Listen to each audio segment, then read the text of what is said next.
ദേവരാജ് എന്ന ക്രിമിനലിനെ അറസ്റ്റ് ചെയ്യാൻ പോയിരുന്ന ആ സബ് കളക്ടർ അത് വേദയായിരുന്നു. പവിത്രൻ 2-ലെ പുതിയ വിശേഷങ്ങളിലേക്ക് എല്ലാവർക്കും സ്വാഗതം.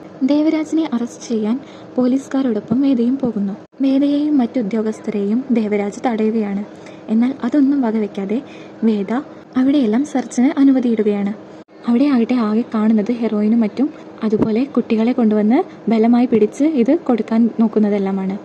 ഇതെല്ലാം കണ്ട് ദേവരാജിനെ അറസ്റ്റ് ചെയ്യാൻ ഓർഡർ ഇടുകയാണ് വേദ. എന്നിട്ട് വേദ അവിടെ നിന്ന് മാസമായി നടന്നു പോകുന്നതാണ് കേട്ടോ കാണിക്കുന്നത്. തിരിച്ച് വീട്ടിലേക്ക് എത്തുകയാണ്. അവിടെ നിന്ന് തരുണും സേതുലക്ഷ്മിയും എല്ലാം വേദയോട് ചോദിക്കുന്നുണ്ട്, എന്താ നീ ഇങ്ങനെ ചെയ്തത് എന്ന്. ഒരു വാക്ക് തരുണിനോട് പറയായിരുന്നില്ലേ, എടുത്തു ചാടി ഓരോന്ന് ചെയ്യരുത് എന്നെല്ലാം പറഞ്ഞ് കൊടുക്കുകയാണ് വേദയോട്. ഇത്രയും വലിയൊരു ക്രിമിനലിന്റെ അടുത്തേക്ക് പോകുമ്പോൾ ഒന്ന് അറിയിക്കാമായിരുന്നു എന്നെല്ലാം തരുണും പറയുന്നുണ്ട്. ഇവരുടെ ഈ സംസാരത്തിനിടയിലാണ് വേദയുടെയും വിക്രമിന്റെയും കുഞ്ഞുമോൾ ഇറങ്ങി വരുന്നത് കേട്ടോ. മോള് പറയുന്നുണ്ട്, ഇനി എൻ്റെ കേസ് പരിഗണിക്കണം, ഇതെല്ലാം അവിടെ നിൽക്കട്ടെ എന്നൊക്കെ പറഞ്ഞ് സംസാരിക്കുകയാണ്.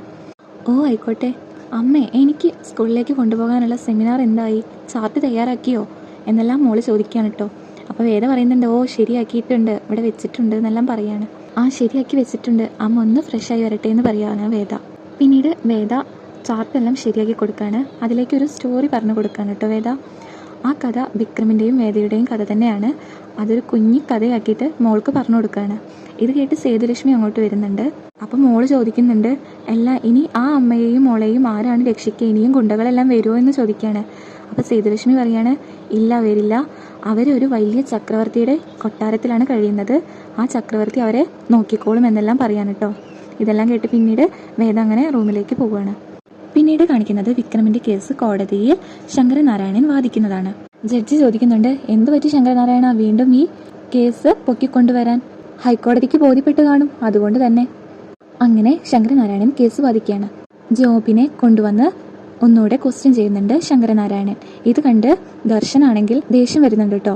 ദർശനാണെങ്കിൽ ഒന്നും പറയാനും പറ്റുന്നില്ല. ശങ്കരനാരായണൻ ഫുൾ പഴുതും അടച്ചിരിക്കുകയാണ്.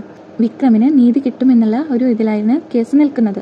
അങ്ങനെ വിക്രമിന് നീതി കിട്ടുമെന്ന് ഉറപ്പാവുകയാണ് കേട്ടോ. പിന്നീട് കോടതിയിൽ നിന്ന് പുറത്തേക്ക് ഇറങ്ങുന്ന വിക്രമിനെ ശങ്കരനാരായണൻ വന്ന് സംസാരിക്കുന്നുണ്ട്. അപ്പോൾ വിക്രമിന് മനസ്സിലാവുന്നുണ്ട് എന്തായാലും ഇറങ്ങാൻ പറ്റും ജയിലിൽ നിന്ന് എന്ന്. എന്നാൽ വിക്രമിന് അറിയേണ്ടത് വേദ എവിടെയാണ്, വേദ ഇപ്പോൾ എന്ത് ചെയ്യുന്നു, എന്നെ ഇതുവരെ തെരഞ്ഞു വരാത്തത് എന്താണ്, ഇതെല്ലാമാണ് കേട്ടോ വിക്രം ചോദിക്കുന്നത്. ഇതുവരെയായിട്ടും സാറ് വേദയെ അന്വേഷിച്ചില്ല എന്ന് പറയുന്നത് അതൊരു നുണ തന്നെയാണ്, എന്നോട് ഇനിയെങ്കിലും പറ എന്നെല്ലാം വിക്രം പറയുന്നുണ്ട്. എന്നാൽ ശങ്കരനാരായണൻ ഒന്നും തുറന്നു പറയുന്നില്ല. വിക്രം എന്നോട് ആദ്യം പറഞ്ഞൊരു കാര്യമുണ്ട്, ഓർമ്മയുണ്ടോ, ജീവപര്യന്തം, അതിന് ഞാൻ തയ്യാറെടുത്തി കഴിഞ്ഞു എന്ന്. എന്നാൽ ആ ജയിലിനുള്ളിൽ കിടന്ന് തന്നെ താൻ എന്തൊക്കെ നേടി, ഇവിടെ പുറത്തായിരുന്നെങ്കിൽ നേടാത്തതടക്കം അവിടെ ഇരുന്ന് താൻ നേടിയില്ലേ, അതുപോലെ തന്നെ ജീവപര്യന്തത്തിന് ഇപ്പോൾ ഇതാ നമ്മൾ ജയിക്കുമെന്നുള്ള ഘട്ടത്തിൽ എത്തിയിരിക്കുകയാണ്. തനിക്ക് കുറച്ച് ദിവസം കൂടി കഴിഞ്ഞാൽ ഇറങ്ങാൻ പറ്റും, അതുപോലെ തന്നെ തന്നെ തേടി വേദ എത്തുകയും ചെയ്യും എന്ന് മാത്രം ശങ്കരനാരായണൻ വിക്രമിനോട് പറഞ്ഞു. അതല്ലാതെ വേദയെ കണ്ടതോ അല്ലെങ്കിൽ വേദ ജീവിച്ചിരിപ്പുണ്ടെന്നോ ഒന്നും തന്നെ വിക്രമിനോട് ശങ്കരനാരായണൻ പറഞ്ഞില്ല. പിന്നീട് ശങ്കരനാരായണനെ ശിവദാസൻ വെല്ലുവിളിക്കുന്നതൊക്കെയാണ് കേട്ടോ കാണുന്നത്. മകൻ, എന്നാൽ തനിക്ക് അങ്ങനെ ഒരു മകനില്ല എന്ന് ആദ്യം തന്നെ പറഞ്ഞിട്ടുണ്ടെന്നുള്ളതെല്ലാം ശങ്കരനാരായണൻ പറയുകയാണ് ശിവദാസനോട്. ഇതെല്ലാം കേട്ട് ദേഷ്യപ്പെട്ടാണ് ശിവദാസൻ അവിടെ നിന്ന് പോകുന്നത്. എന്നിട്ട് സാബുവിൻ്റെ അടുത്തെത്തി പറയാണ്, അവൾ ജീവിച്ചിരിപ്പുണ്ട്, അവളുടെ കുഞ്ഞും ജീവിച്ചിരിപ്പുണ്ട്, അല്ലെങ്കിൽ ഒരിക്കലും ശങ്കരനാരായണന് ഇത്രയും സന്തോഷം ഉണ്ടാകില്ല. അയാളിൽ ഇന്ന് കുറേ കാലത്തേക്ക് മാഞ്ഞ ആ ചിരി ഞാൻ ഇന്ന് കണ്ടു, നമുക്ക് എവിടെയോ തെറ്റിയിരിക്കുന്നു എന്നെല്ലാം പറഞ്ഞ് ദേഷ്യപ്പെട്ട് കലി തുള്ളിയാണ് കേട്ടോ ശിവദാസൻ നിൽക്കുന്നത്. സാബു പറയണപ്പോൾ, ഏയ് അതൊന്നും വഴിയില്ല, അയാളിപ്പോൾ ജയിച്ച് അതിൻ്റെ ഒരു പറച്ചിലായിരിക്കും, അല്ലാതെ വേറൊന്നും ആവില്ല എന്നെല്ലാം പറയാൻ കേട്ടോ സാബു. നമുക്ക് വേണ്ടത് അവനെ തന്നെയല്ലേ, അവൻ ഇറങ്ങട്ടെ, അവൻ ഇറങ്ങിയിട്ട് നമുക്കവനെ ഇടയ്ക്കിടയ്ക്ക് ജയിലിൽ കയറ്റുന്ന ഒരു ക്രിമിനലാക്കാം, എന്നിട്ട് പിന്നീട് വല്ല കത്തിമുനയിലോ മരിച്ചു എന്നുള്ളൊരു ന്യൂസ് വാർത്തയിൽ വരുന്നതും കേൾപ്പിക്കാം, അതുപോരെ. അപ്പോൾ ഈ സമയം ശിവദാസന് ഭയങ്കര സന്തോഷമാണ് കേട്ടോ. ഓ സാബു, നിന്റെ ബുദ്ധി വല്ലാത്ത ബുദ്ധി തന്നെ എന്നൊക്കെ പറഞ്ഞ് അപ്പോൾ ഒരു ആശ്വാസമാവാണ് കേട്ടോ ശിവദാസന്. പിന്നീട് കാണിക്കുന്നത് വിക്രമിനെയാണ്. വിക്രം ജയിലിൽ നിന്ന് ഇറങ്ങുകയാണ്.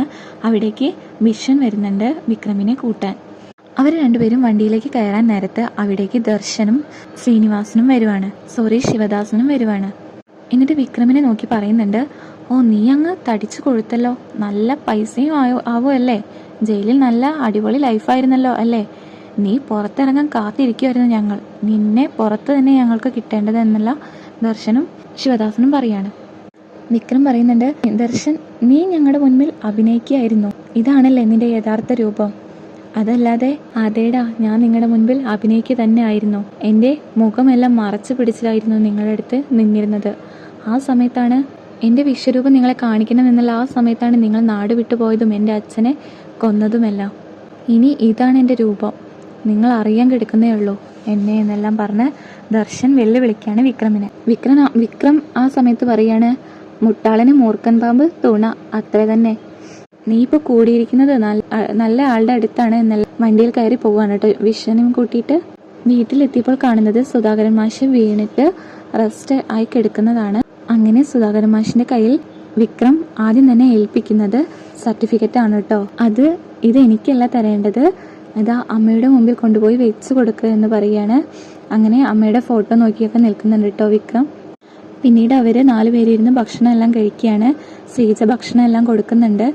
അപ്പോൾ വിക്രം പറയുന്നുണ്ട്, അമ്മ ഉണ്ടാക്കുന്ന അതേ സ്വാദ്. അങ്ങനെ മാഷ് വിക്രമിന് ഭക്ഷണം വായിൽ വെച്ച് കൊടുക്കുന്നതൊക്കെ കാണാട്ടോ നമുക്ക്. പിന്നീട് കാണിക്കുന്നത് തരുണിനെയും വേദയെയും ദേവരാജ് എന്ന ക്രിമിനലിനെ എല്ലാമാണ്.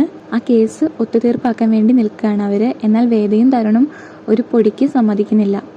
വേദയുടെ മേലുദ്യോഗസ്ഥൻ പറയുന്നുണ്ട്, അത് പഞ്ചസാരയായിരുന്നു, അതല്ലാതെ ഹെറോയിൻ ഒന്നല്ല എന്ന്. എന്നാൽ വേദ പറയാണ്, ഹെറോയിൻ എങ്ങനെയാണ് പഞ്ചസാരയായി മാറിയതെന്നെല്ലാം എനിക്ക് അറിയാം. പോലീസുകാരുടെ അടുത്ത് അതിന്റെ സാമ്പിൾ കറക്റ്റാണ്, ഇവിടെ എങ്ങനെ ഇത് മാറിയെന്ന് എനിക്കറിയില്ല എന്നെല്ലാം പറയാൻ കേട്ടോ. ഒട്ടും വിട്ടുകൊടുക്കുന്നില്ല. ദേവരാജിനെ കുടുക്കും, ജയിലിലിടുമെന്ന് ഉറപ്പിച്ചിരിക്കുകയാണ് വേദ. തരുണും ആവട്ടെ വേദയ്ക്കൊപ്പം തന്നെ നിൽക്കുന്നുണ്ട്. പിന്നീട് വേദ അവിടെ നിന്ന് ഇറങ്ങുകയാണ്, വീട്ടിലേക്ക് എത്താണ്. അപ്പം മോൾ ഓടി വരുന്നുണ്ട്. അങ്ങനെ വേദ പറഞ്ഞു കൊടുത്ത ആ കഥയുണ്ടല്ലോ വിക്രമിൻ്റെയും വേദയുടെയും, ആ കഥ മോള് സ്കൂളിൽ പ്രസന്റ് ചെയ്തു, അതെല്ലാവർക്കും ഇഷ്ടമായി എന്നെല്ലാം വേദയോട് പറയാണ് കേട്ടോ. അവിടെ വെച്ചാണ് തീരുന്നത്. അപ്പോൾ ഇനി പുതിയ കഥാപാത്രങ്ങളൊക്കെ വരുന്നുണ്ടോ എന്നും അതുപോലെ വിക്രമും വേദയും കണ്ടുമുട്ടുമോ എന്നെല്ലാം നമുക്ക് കാണാം അടുത്ത പാർട്ടുമായി.